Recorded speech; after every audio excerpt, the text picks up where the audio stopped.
A doutrina do livre comércio, ou livre mercado, é uma falácia, uma fábula que países desenvolvidos procuram trazer para os países subdesenvolvidos para que esses não consigam chegar no patamar que aqueles países alcançaram, um patamar central de predominância econômica e política no cenário mundial. Por isso que tem se chamado de o chute da escada, né? Chutar a escada, ou seja, esses países que subiram a escada chegaram lá em cima antes, chutam, empurram a escada para que outros países não consigam chegar lá. E quem está falando isso não é nenhum economista revolucionário, socialista, do leste europeu, ou alguma coisa desse tipo, e sim um economista da ordem, sul-coreano. Eu não vou saber pronunciar o nome dele agora, mas depois eu vou deixar a referência, que é professor de Cambridge, portanto, um economista de países centrais, de instituições centrais do capitalismo mundial, elogiados pelos defensores do capitalismo. Só que ele é um acadêmico, então ele preza pela qualidade do trabalho acadêmico dele. Ele não é um propagandista como outros economistas que trabalham para esses institutos, aí, pseudo-institutos de pesquisa, que na verdade são instituições financiadas por cartéis empresariais do centro capitalista e que não querem que países ou empresas de outros países se desenvolvam. Então, por isso eles financiam esses propagandistas fantasiados de economista para dizer que as economias periféricas precisam adotar livre mercado e tal. A história toda e a referência que eu vou deixar aqui também é para vocês observarem que o desenvolvimento capitalista ele foi dependente do desenvolvimento de um Estado centralizador que organiza a atividade econômica e a organização política, as relações políticas daquela região. O primeiro exemplo que a gente pode dar foi até no período pré-capitalista, Espanha e Portugal, no século XV, no século XIV, XV, XVI, por exemplo, que eram grandes potências navais, enquanto que a maioria da Europa e do mundo era mais feudal. Essas potências já tinham uma organização mais semelhante com um Estado, onde a monarquia conseguia organizar a atividade econômica, o marco legal daquela região e promover uma certa garantia para os empreendimentos econômicos mais ousados. As grandes navegações portuguesas e espanholas do século XV e XVI seriam impossíveis sem uma atividade estatal, uma monarquia que centralizasse, que garantisse o poderio militar, a defesa daqueles barcos, porque um empreendedor individual jamais ia conseguir atravessar o Atlântico por conta própria.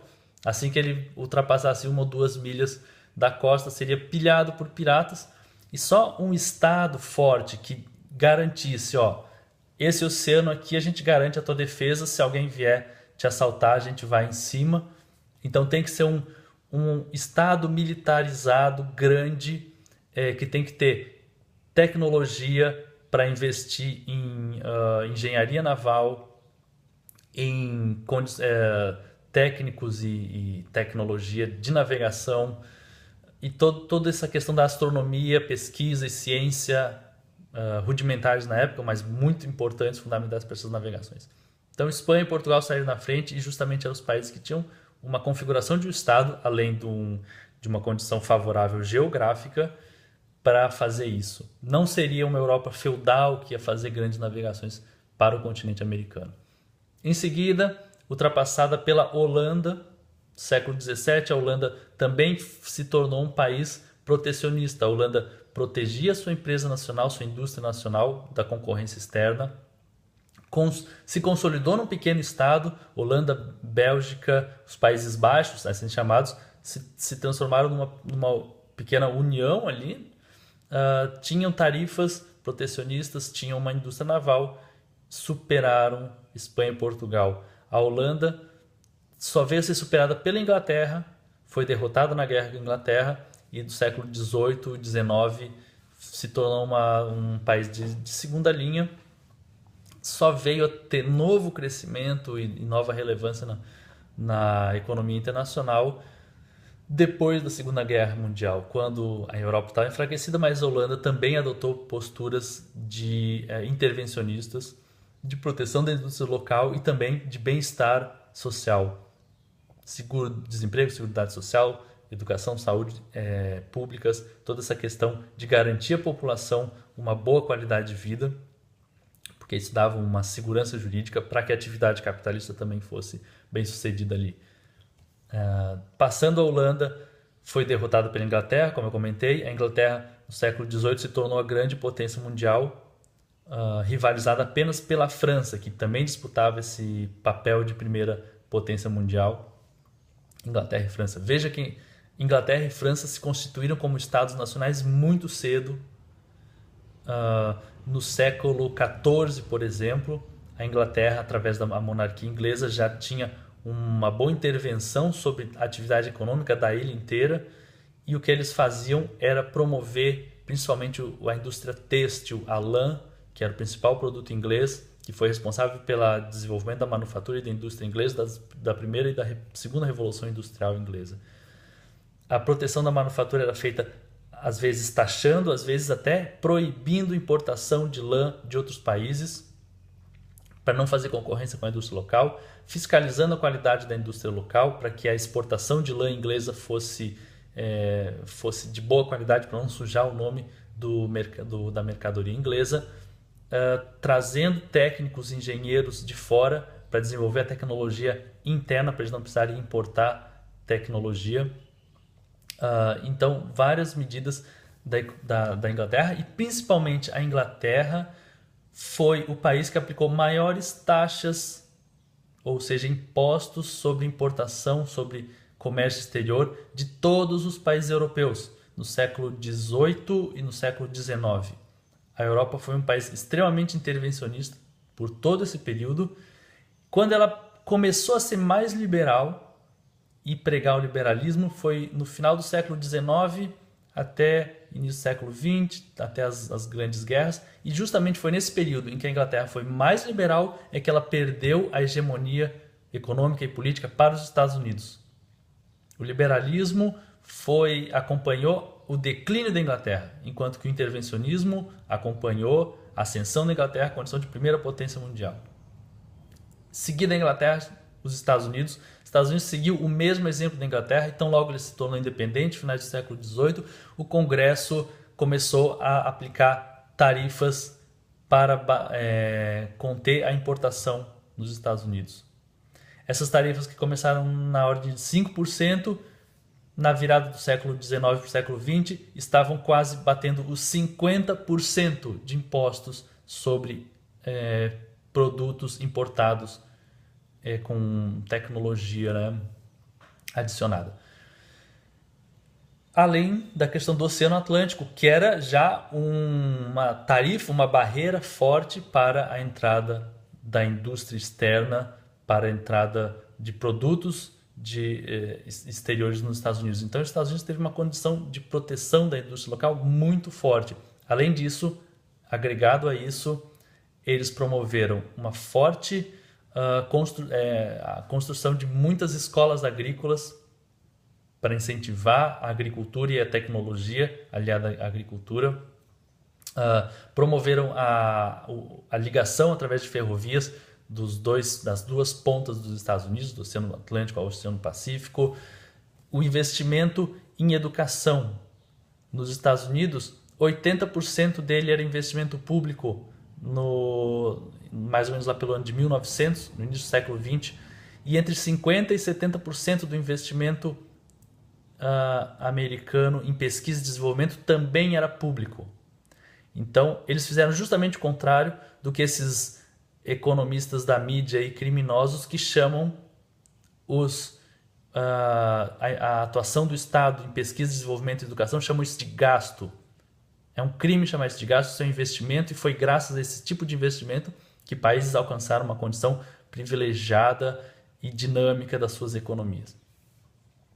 Inclusive o presidente Grant, que governou os Estados Unidos no final do século XIX, durante 8 anos, ele falou literalmente o seguinte: ele falou que a Inglaterra havia sido protecionista por séculos e que os Estados Unidos precisava seguir este exemplo. Os Estados Unidos precisava ser protecionista. E ele dizia o seguinte: Se os Estados Unidos fosse protecionista, ele teria que ser protecionista por alguns séculos e aí até conseguir a condição de supremacia mundial. Não precisou esperar séculos. Os Estados Unidos foram protecionistas durante meio século e já estavam na condição de potência dominante do mundo inteiro. A mesma relação entre o capitalismo e o Estado, o crescimento do capitalismo com o fortalecimento do Estado, a gente vê na Alemanha, na Itália. A Alemanha e a Itália tiveram um capitalismo tardio, justamente porque eles também tiveram a formação tardia de um Estado unificado. Enquanto Inglaterra e França, Espanha e Portugal já eram estados nacionais há vários séculos, a Alemanha e a Itália eram um conjunto de províncias independentes, ducados, condados, cidades independentes, e que só com a sua unificação no final do século XIX começaram a desenvolver uma indústria capitalista no sentido moderno e ter uma pequena revolução industrial. Na Inglaterra, o período mais estatal, mais intervencionista, foi justamente sob o comando do Bismarck. Ele fez a unificação daquelas províncias em um Estado nacional, ele promoveu a industrialização através de incentivo estatal, fez medidas protecionistas para evitar a concorrência da indústria estrangeira, de produtos estrangeiros, promoveu subsídios e incentivos à produção, à educação, à pesquisa, e ligou o território através de estradas, promovendo o transporte daquela região e assim unificar a atividade capitalista. Então, esse mito de que o capitalismo é graças à soma de empreendedores individuais é uma grande farsa. O capitalismo todo no seu mundo, na fase em que ele se desenvolvia, ele precisou do Estado para centralizar a sua atividade. Outros países, a Suécia, o período de maior desenvolvimento também dela foi no final do século XIX, foi também o período mais intervencionista. Depois a Suécia, durante a Segunda Guerra Mundial, o Partido Socialista subiu ao poder e foi um período de grande atividade de políticas de bem-estar social, seguridade social, educação pública, saúde pública, seguro-desemprego, auxílio moradia. Todas essas medidas fizeram com que a Suécia despontasse depois como uma potência importante, um país muito importante no capitalismo no final desse século XX. O mesmo ou parecido, ou até mais do que isso, aconteceu com o Japão. O Japão era tratado como uma colônia até o início da Primeira Guerra Mundial, pela Inglaterra, pela Holanda, França. O Japão não tinha direitos de impor as tarifas alfandegárias que ele quisesse. Depois da guerra, o Japão saiu destruído, com dívidas, enfraquecido, com muitas mortes, com muitos prejuízos. Mas entre as décadas de 60, 70, 80, o Japão adotou medidas intervencionistas muito fortes, investiu em educação, investiu no envio dos seus estudantes para fora, para que depois voltassem e trabalhassem, trouxessem tecnologia, trouxessem conhecimento técnico e trabalhassem para o desenvolvimento do país. E foi o grande milagre japonês.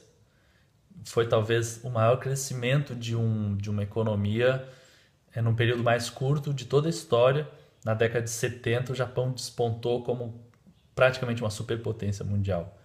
Então, para concluir, o Estado é uma instituição capitalista. A destruição do Estado que a gente vê agora é o resultado da decadência capitalista, mas, na verdade, é uma destruição que ela é fomentada pelas nações que chegaram lá, que continuam tendo estados intervencionistas muito fortes e que elas querem fomentar o enfraquecimento do Estado na periferia para que essas economias fiquem enfraquecidas.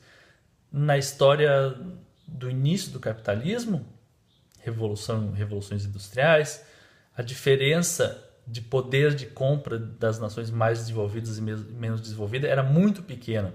As nações capitalistas, as mais desenvolvidas, das menos, era de 1 para 2, de 1 para 3, de 1 para 5. Hoje, a diferença das nações mais desenvolvidas das menos desenvolvidas capitalistas é de 1 para 50, de 1 para 100. Então, o intervencionismo seria muito mais importante hoje do que é anteriormente, e hoje a defesa ou a pregação liberal sobre os países subdesenvolvidos, feita pelo Banco Mundial, pelo FMI, por esses institutos que são cartéis financiados por grandes corporações de petróleo, entre outras. Hoje essa pregação é muito mais devastadora e isso que se tenta enfraquecer os estados periféricos tem efeitos muito piores.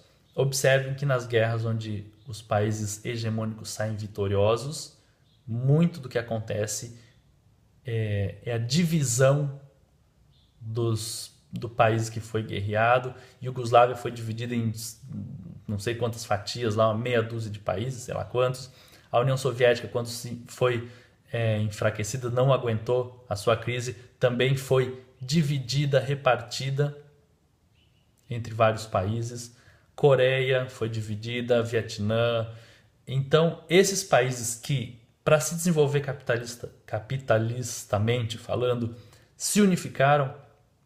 A Alemanha fez a unificação, Itália, Reino Unido, os Países Baixos, os Estados Unidos, né? Não é por acaso que o país mais desenvolvido do capitalismo se chama Estados Unidos. Era um conjunto de estados independentes e se uniram. E esses países querem justamente a divisão dos países periféricos, querem dividir o Brasil em 2, em 3, em 4, querem dividir os países justamente para que esses países não tenham força para competir no capitalismo mundial. Não entre nessa falácia de livre comércio. Isso é uma palavra de ordem que seduz as pessoas que não querem pensar, porque é fácil achar livre, se tem uma palavra livre, então deve ser bom. Então eu vou nesse simplismo e não vejo as ideias que estão por trás, as práticas que estão por trás, me deixo seduzir por palavras. É se deixar seduzir por pela máscara, por uma fachada, por uma palavra de ordem. Não caia nesse conto de fadas.